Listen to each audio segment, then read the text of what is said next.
तो गुरुग्राम के गुरु कमल दफ्तर में जहां भारतीय जनता पार्टी की 2 दिन की बैठक टिकटों के बंटवारे के लिए फाइनल स्क्रीनिंग के लिए हो रही है, वहीं पर आज भारतीय जनता पार्टी की महिला मोर्चा की प्रदेश कार्य समिति की भी बैठक थी, जिसमें हरियाणा के अलग अलग इलाकों से महिलाएं भी आई थी।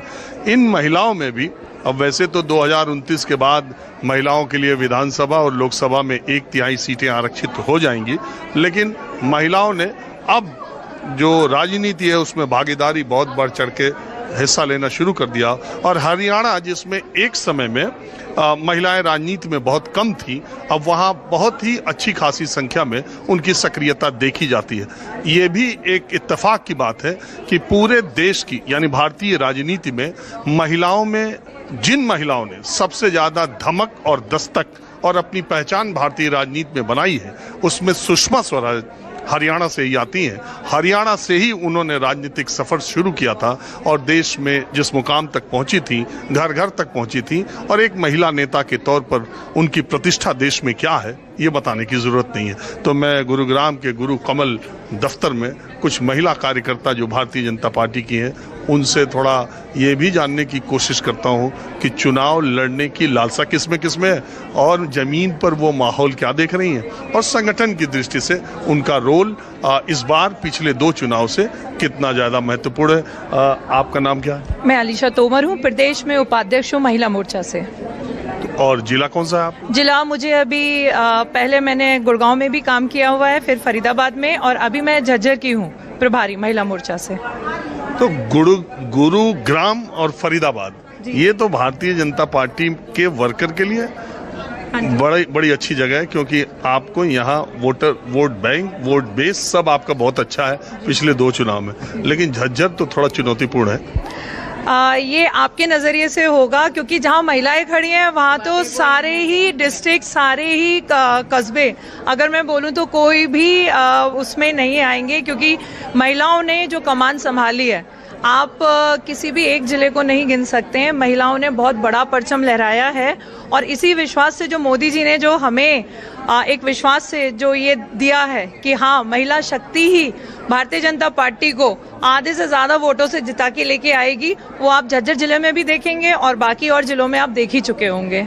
तो प्रभारी जिसको बना दिया उसके टिकट पाने की तो उम्मीद खत्म हो जाती है, तो आप चुनाव नहीं, ऐसी बात नहीं है। माननीय मोदी जी ने और हमारे सीएम साहब ने बिल्कुल फ्री छोड़ा हुआ है। ऐसा नहीं है कि अगर हम प्रभारी हैं तो हम इलेक्शन नहीं लड़ सकते।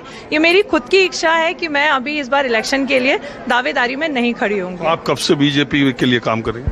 वैसे मेरा पारिवारिक जो है वो तो मेरी काफी पुरानी पीढ़ियों से बीजेपी? हाँ जी, पीढ़ियों से है, और मुझे यहाँ पे 4 साल हो गए हैं। तो मैं 4 साल से पहले महिला मोर्चा में मैं प्रदेश में सचिव थी। अभी मुझे हमारी प्रदेश अध्यक्ष जी के निर्देश अनुसार मुझे उपाध्यक्ष का पद मिला है। तो आपको लगता नहीं कि इस बार बीजेपी के लिए जमीन पर इलेक्शन पिछले 2 चुनाव के मुकाबले ज्यादा कठिन है? इसलिए कि पीछे तो सब सीटें लोकसभा की आप जीतते रहे थे, लेकिन अब तो आधी आधी हो गई, तो इस बार चुनौती या इलेक्शन टफ है ज्यादा? थोड़ा सा है, बट अगर हम महिलाओं में विश्वास देखेंगे तो वो टफ नहीं रहेगा। महिलाएं अपनी जीत हासिल करना जानती हैं, और जैसे रानी लक्ष्मीबाई ने, अहिल्याबाई ने, और जितनी भी हमारी पुरानी नेत्री रही हैं, उन्होंने जो परचम लहराया है, मुझे पूरा विश्वास है कि मेरी महिला मोर्चा की टीम जिन बड़े लोगों के साथ में आशीर्वाद बतौर काम कर रही है, वो इस बार भी अच्छे से हमारे बीजेपी को लेके आएंगी।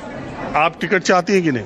नहीं, अभी नहीं चाहती हूँ मैं। हमारी बड़ी दीदियाँ वो चाहती हैं। मैं बीजेपी के लिए बस काम करना चाहती हूँ, कार्यकर्ता बनना चाहती हूँ, और जब बच्चा बड़ा हो जाएगा तब हम सोचेंगे अभी टिकट चाहिए। आपका बच्चा या भारतीय जनता पार्टी में आपकी उम्र? मेरा बच्चा है। मैंने कहा कि मैंने सोचा कि परिवार की दृष्टि से बच्चे बड़े हो जाए तब चुनाव लड़ेंगे।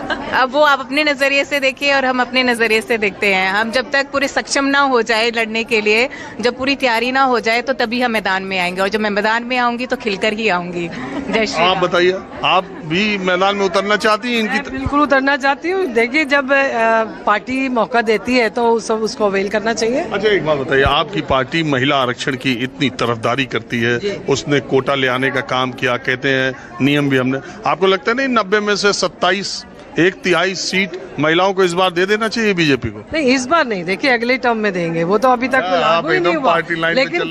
लेकिन फिर भी हमारी सरकार पूरी कोशिश कर रही है कि महिलाओं को आगे टिकट दिया जाए, उनको लड़वाया भी में जाए। पिछले 2 चुनाव में तो बहुत कम महिलाओं को लेकिन टिकट। इस बार देखेंगे आप, चेंज काफी आपको मिलेगा, क्योंकि नायब सैनी की जो सरकार है वो महिलाओं को पूरा मौका दे रही है। और जो महिलाएं देखिए ओपनली आना चाहती हैं और काम करना चाहती हैं और लड़ना चाहती हैं, तो हमारी सरकार बिल्कुल भी उसको रोकती नहीं है। आपके हिसाब से चुनाव मनोहर लाल खट्टर के चेहरे पर लड़ा गया होता तो अच्छा था कि नायब सिंह सैनी के चेहरे पर लड़ा जा रहा है? ये आप ऐसी बात कर रहे हैं जो बड़ी पॉलिटिकल है, क्योंकि दोनों ही हमारे लिए इम्पोर्टेंट है और दोनों के चेहरों पे लड़ा जाएगा तो बल्ले बल्ले ही होगी। हमें उनसे भी प्रॉब्लम नहीं है। मनोहर लाल खट्टर जी ने बेहद काम किया है, बहुत काम किया है, एक ईमानदारी से काम किया है, उनकी छवि ईमानदारी वाली है। और नायब सिंह सैनी जी जब से आए नॉन स्टॉप काम कर रहे हैं, तो दोनों की अपनी अपनी जगह अहमियत है हरियाणा में।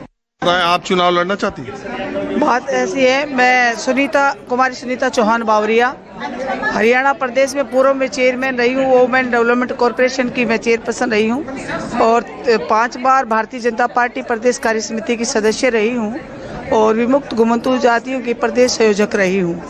मैं आपको बताना चाहूँगी, भारतीय जनता पार्टी में हमारी जो बहनें हैं या चाहे हमारे भाई लोग हैं, 24 घंटे चुनाव लड़ने की तैयारी में रहते हैं। हमारा कोई भी बहन भाई कमल का फूल लेकर आए, उसके लिए दिन रात वो मेहनत। आपने पिछली बार कोशिश की थी टिकट की नहीं? मैंने 2000 कोशिश की बात नहीं होती, पार्टी ने जिस कार्य 14 से कोशिश कर रही, बोलना चाह रही। नहीं ऐसा नहीं है, हर कार्यकर्ता तैयार रहता है और वो हमारी पार्टी फैसला करती है कि किस कार्यकर्ता को हमें चुनाव लड़वाना है।